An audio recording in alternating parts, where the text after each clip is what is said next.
Well, isn't that just stunning? She flies, and you can tell your friends you heard the Vulcan howl. So, suddenly it's all gone quiet again, because they've throttled back those 4 Olympus engines, 16,400 pounds of thrust each of them. So she flies beautifully slowly. You might have noticed that the angle of bank just after she took off was somewhere near 90 degrees. Extremely agile, very manoeuvrable.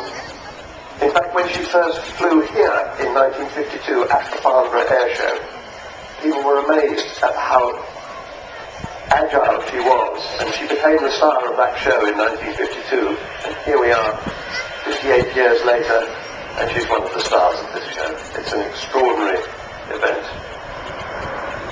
If you get a chance to look at her through binoculars, you'll see the markings. She has the coat of arms of Lincoln on the fin, because of course Lincolnshire is a great bomber rally where all the bombers were based, and the Panther's head of No. 1 Group Bomber Command on the nose, representing all the Vulcan squadrons in the 1970s. And then her new markings is the spirit of Great Britain.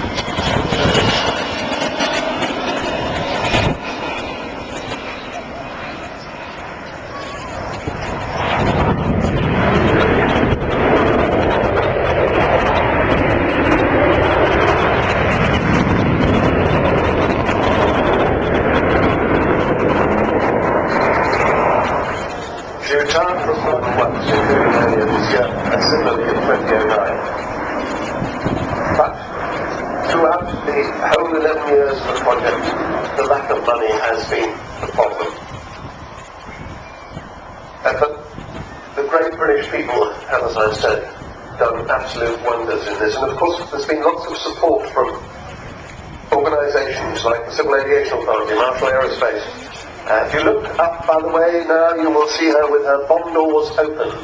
That is the very centre of this aircraft, and she's just closing it as she goes by. That's the bomb bay that carries 21 1,000-pound bombs.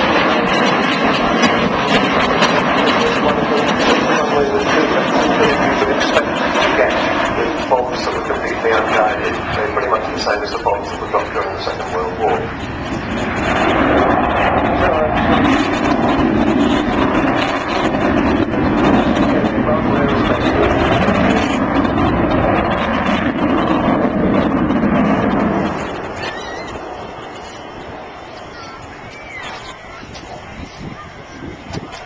And other companies, amongst them AD Holdings, AirBG, BAE Systems, EABS, Goodrich, Jefferson, Judd Power, Kearsley Airways, Meggitt, Messier Doughty, and Rolls-Royce.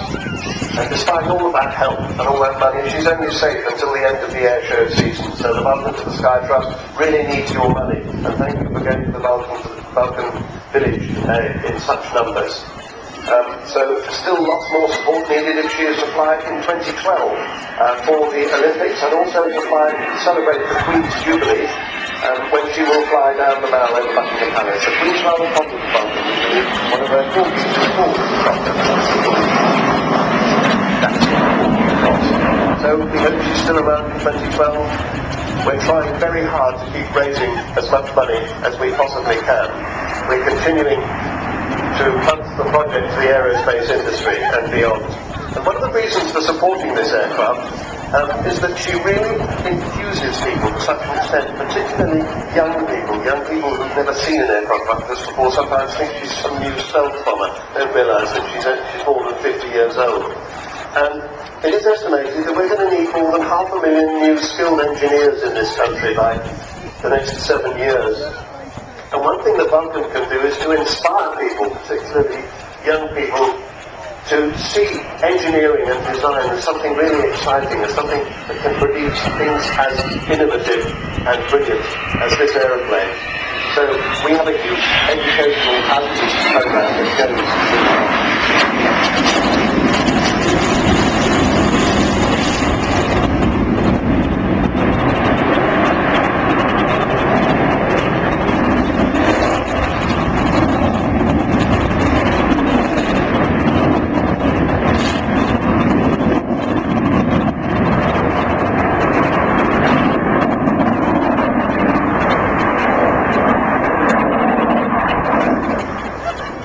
And there you heard the unique howl again.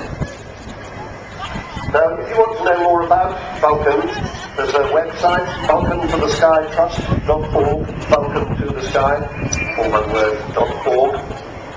If you want to contribute money right now, you can get your mobile phone out and text the word Vulcan, V-U-L-C-A-N, to 82055. Text Vulcan to 82055. And that will put a £3 charge on your mobile bill, that's your standard text charge, and the proceeds will go to the Vulcan and to the Sky Trust.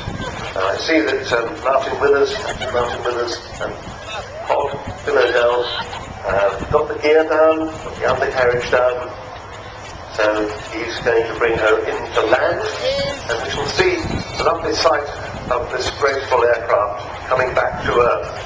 She has the capability of using a braking parachute, as we've seen some aircraft do today, like such as the Typhoon, and I don't think she will use her parachute today. One thing, it's very expensive and she doesn't really need to on this runway. So what we will see almost for sure is that once she's touched down, there's no reverse thrust on these engines. Martin, or if it's still flying, I'm not sure which it'll be, will keep the nose of the aircraft up, so the 16 wheels of the main undercarriage will touch down, and the nose wheels will stay off the ground, and the oncoming airflow against that huge delta wing will help to slow the aircraft down, save on wear of the brakes.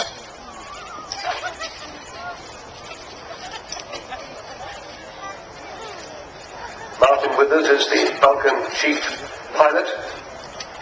Extraordinary how he got to be involved in that raid on the Falkland Islands from Ascension Island. He was actually the number 2 crew, and the first aircraft to go down there developed a fault. They couldn't close one of the direct vision windows, they couldn't pressurize the aircraft, so Martin, who was an airborne spare, suddenly found himself doing it, and it was the longest bombing raid in history, and it required the use of the RAF's hull refueling force to get down to the Falkland Islands and back. It's as far from here as from here to Santiago in southern Chile.